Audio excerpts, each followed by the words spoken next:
Bonjour Rudy, bonjour à toutes et à tous. Nous sommes aujourd'hui le 18 Elul, Chai Elul, la vie dans Elul. Alors c'est une date particulière. C'est le jour anniversaire de la naissance du Baal Shem Tov. Et il niftar à Shavuot, mais il est né à Chai Elul. C'est aussi le jour de la naissance du Baal HaTanya, du Rabbi Shneur Zalman de Liadi, le premier rabbi de Lubavitch, et leur jour de naissance.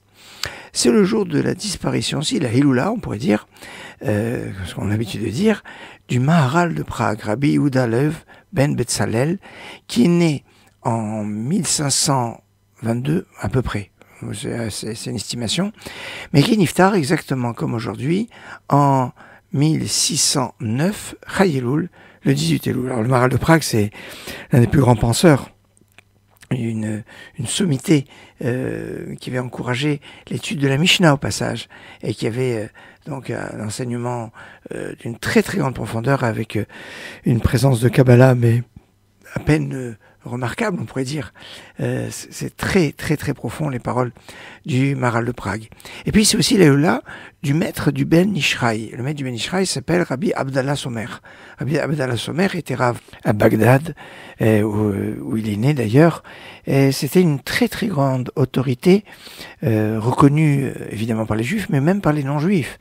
Il était vraiment une autorité. D'ailleurs, le rav Ovadia Yosef s'appelait à l'origine Abdallah, suivant le nom de Rabbi Abdallah Somer. En Israël, il a changé le Abdallah en Ovadia, ce qui est un petit peu l'équivalence hébraïque, mais Bagdad, on a l'habitude de l'appeler Abdallah. Et donc, c'est un jour particulier, mais j'aimerais mettre en exergue un autre point concernant le 18 Elul. En effet, à partir d'aujourd'hui, on a 12 jours, très exactement, jusqu'à Rosh Hashanah. Et dans les livres, on nous dit que c'est bien de réfléchir aux 12 mois de l'année. Aujourd'hui, eh bien, sur le mois de Tishri de l'année dernière. Qu'est-ce qu'on a fait de bien? Qu'est-ce qu'on n'a pas fait de bien? Qu'est-ce qu'on aurait mieux fait? Moi, Tishri, c'est le mois de Rosh Hashanah, Kippour, Sukkot.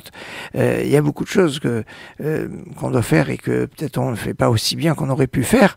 Donc, de réfléchir. Alors, demain, c'est penser au mois de Marcheshvan, ce qui s'est passé au mois de Marcheshvan, le mois d'après, le mois de Kislev, et ainsi de suite.